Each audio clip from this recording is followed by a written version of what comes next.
कहानी की शुरुआत गायत्री निवास से होती है। गायत्री निवास गायत्री जी का घर है। गायत्री जी सुबह सुबह अपने कमरे में बैठी सोच रही होती है, कहाँ रह गई मधु, अब तक आई क्यों नहीं। रोज तो सुबह 6 बजे ही आ जाती है, पर आज तो आरती भी खत्म हो गई पर अब तक नहीं आई। ज़रूर कुछ बात है, वरना वो कभी लेट नहीं होती। गायत्री जी ने कई फ़ोन किए लेकिन सामने से कोई जवाब नहीं आया। तभी उनके घर में काम कर रही एक लड़की आती है और बोलती है, दादी माँ आपको दवाई भी तो लेनी है, मैं आपका नाश्ता बना देती हूँ। तभी गायत्री जी बोलती है, हमें भूख नहीं है, तुम जाओ। तभी मधु आ जाती है और बोलती है, क्यों भूख नहीं है आपको। गायत्री जी मधु को देखकर बहुत खुश हो जाती है। मधु आती है और बोलती है, गुड मॉर्निंग दादी माँ। गायत्री जी बोलती है, गुड मॉर्निंग बेटा, वैसे ये चप्पलें हाथ में लिए क्यों खड़ी थी आप, और आज आपको इतनी देर कैसे हो गई। तभी मधु बोलती है, वो क्या है ना दादी माँ, आज मेरी बस मिस हो गई और मुझे पैदल यहाँ तक आना पड़ा, और ये मेरी चप्पल, इसने भी मुझे रास्ते में धोखा दे दिया, टूट गई। तभी गायत्री जी बोलती है, बेटा ये तो पूरी तरह टूट गई है, आपको इन्हें रास्ते में किसी डस्टबिन में फेंक देना चाहिए था, और आप पैदल क्यों आई, आप ऑटो से भी तो आ सकती थी ना। तभी मधु बोलती है, चप्पल इतनी भी नहीं टूटी है दादी माँ, मैं जाते टाइम रास्ते में ठीक करवा लूँगी। तभी मधु किचन में चली जाती है और संतरे धोने लगती है और कहती है, वैसे दादी माँ ये तो बहुत गलत बात है, अगर मैं थोड़ा लेट हो गई थी तो आपको नाश्ता कर लेना चाहिए था, आपको दवाई भी तो लेनी होती है। अगर आपका बीपी और शुगर 1% भी बढ़ा तो मेरी तो नौकरी ही चली जाएगी। काम कर रही जो लड़की होती है उसका नाम सीमा होता है। सीमा अपने हाथों में चाय की ट्रे लिए वहाँ आती है। उसने चाय मधु की ओर बढ़ाया। तभी गायत्री जी बोलती है, बेटा इतनी दूर पैदल चलकर आई हैं आप, ये अदरक और तुलसी वाली चाय है, इसे पिएंगी तो आपकी थकान उतर जाएगी। तभी मधु बोलती है, जी दादी माँ मैं चाय पीती हूँ, आप संतरे खाइए। तभी गायत्री जी बोलती है, वैसे आपने हमें बताया नहीं कि आप पैदल क्यों आई और ऑटो से क्यों नहीं आई। तब मधु कहती है, दादी माँ आपको कुछ पता नहीं है, ये ऑटो वाले ना लोगों को बहुत लूटते हैं, 4 कदम चलने के 100 रुपये ले लेते हैं। और हंसने लगती है तभी, क्योंकि बीच में रोहित का कॉल आने लगता है। रोहित गायत्री जी का पोता होता है। तभी गायत्री जी बोलती है, आगे कुछ मत कहिए बेटा, हम समझ गए कि आप इतनी दूर पैदल चलकर क्यों आई हैं।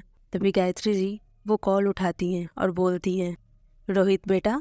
तभी रोहित उधर से बोलता है, गुड मॉर्निंग, कैसी हैं आप। तभी गायत्री जी बोलती है, आपकी आवाज़ सुन ली हमने, इसलिए अब हम बिल्कुल ठीक हैं, बस अब अगर आप आ जाएं और हम आपको देख लें तो फिर हमें दवाइयों की भी ज़रूरत नहीं पड़ेगी। तभी रोहित बोलता है, मैं एक शर्त पढ़ाऊँगा, अगर आप मेरी शादी की बात दोबारा से नहीं करेंगी। तभी गायत्री जी बोलती है, हाँ ठीक है बाबा, हम आपसे शादी के लिए कुछ नहीं कहेंगे। तभी रोहित कहता है, ठीक है तब हम जल्द ही आ रहे हैं। गायत्री जी आश्चर्य में बोलती है, क्या। तभी मधु दादी माँ के पास पहुँच जाती है और बोलती है, क्या हुआ दादी माँ, सब ठीक तो है ना।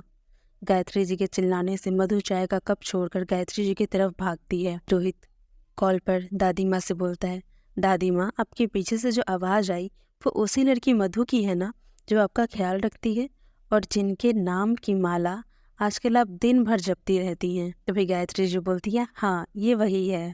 तभी रोहित बोलता है, ठीक है मैं भी तो देखूं मुझसे प्यारा कौन है आपके लिए, जल्द ही आता हूँ, बाय। फोन रखने के बाद दादी खुशी से फूले नहीं समा रही थी। मधु पूछती है, दादी माँ मुझे भी बताइए क्या हुआ, आपकी खुशी का राज क्या है। तभी दादी माँ बोलती है, हमारी फैमिली आ रही है, हमारा बेटा, बहू, पोता रोहित और पोती रिद्धिमा। पूरे 8 महीने बाद हम हमारे बच्चों को देखेंगे, वो हमारी आंखों के सामने होंगे।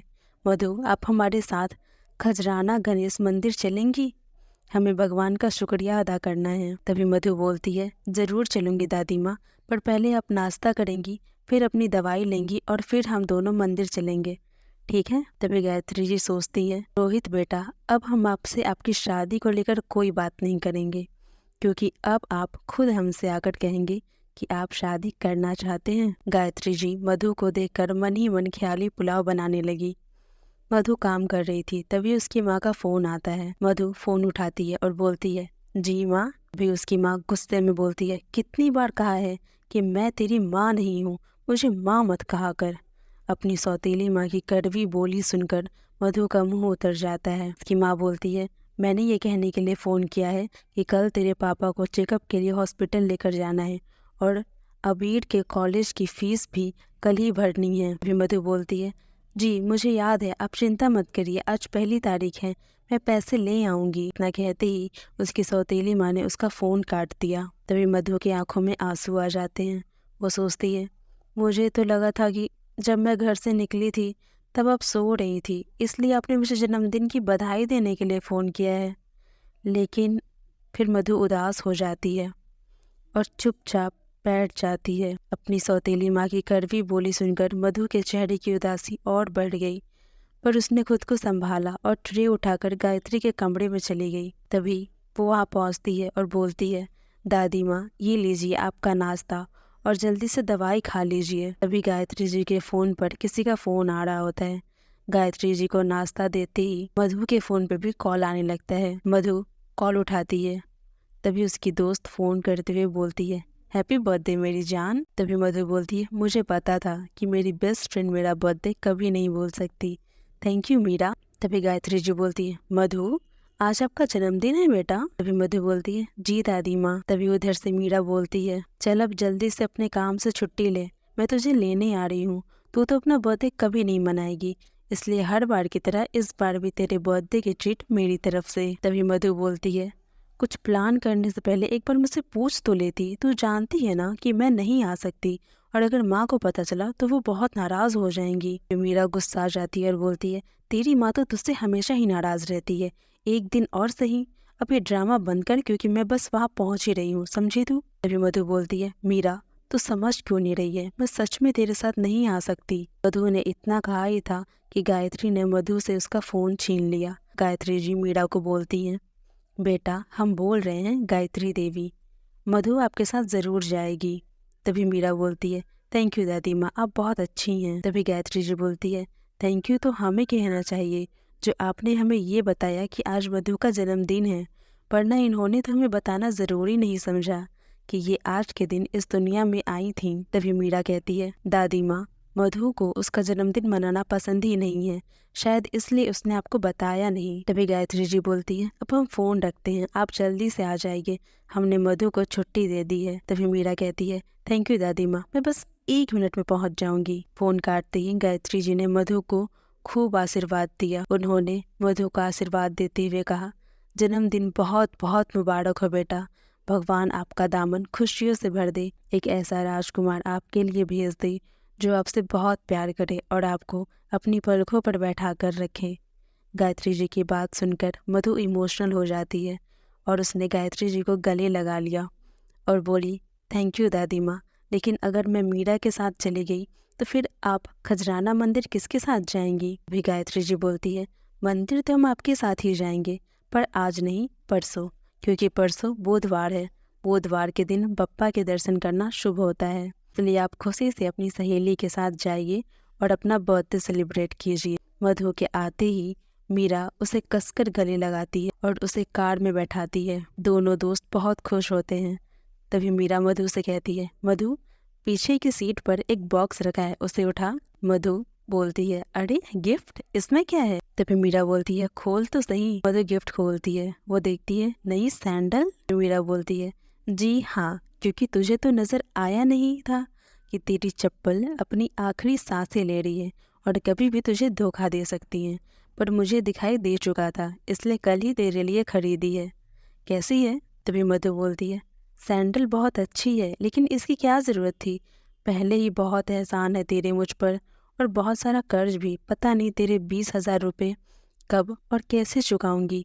तभी मीरा बोलती है, मधु हम दोनों बचपन के दोस्त हैं और दोस्ती में हिसाब किताब नहीं होता। मधु ने जैसे ही कुछ कहना चाहा, उसकी नज़र रास्ते पर पड़ी। रास्ते के बोर्ड पर लिखा था उज्जैन। तभी मधु बोलती है, हम तो पहले 56 जाने वाले थे ना, पर ये रास्ता तो। तभी मीरा बोलती है, पर ये रास्ता तो उज्जैन की ओर जाता है, यही ना। मीरा बोलती है, तो भोलेनाथ को बहुत मानती है ना, इसलिए हम उज्जैन के महाकाल मंदिर जा रहे हैं, बाबा महाकाल के दर्शन करने। तभी मधु बोलती है, तू पागल हो गई है, मैं ये बिना अपने घर वालों को बताए शहर से बाहर कैसे जा सकती हूँ, और तू मेरी माँ को बहुत अच्छे से जानती है, अगर उन्हें पता चला तो तू जानती है कि क्या होगा। तभी मीरा बोलती है, मैं तो ये भी जानती हूँ कि कुछ भी कर ले, अच्छा या बुरा, तेरी माँ तुझे कभी अच्छा नहीं बोलेगी। तभी मधु बोलती है, नहीं मीरा, प्लीज़ तू गाड़ी को वापस ले, मैं उज्जैन नहीं जाऊंगी। तभी मीरा बोलती है, शट अप मधु, उज्जैन कोई लंदन में नहीं है। तू अच्छे से जानती है कि इंदौर से सिर्फ 1 घंटे में हम उज्जैन पहुंच जाएंगे। तेरी माँ को कुछ पता नहीं चलेगा और तू अपने लिए भी कुछ मांग लेना। तभी मधु बोलती है, मेरे लिए मांगने के लिए तू है ना, मुझे मांगने की क्या ज़रूरत।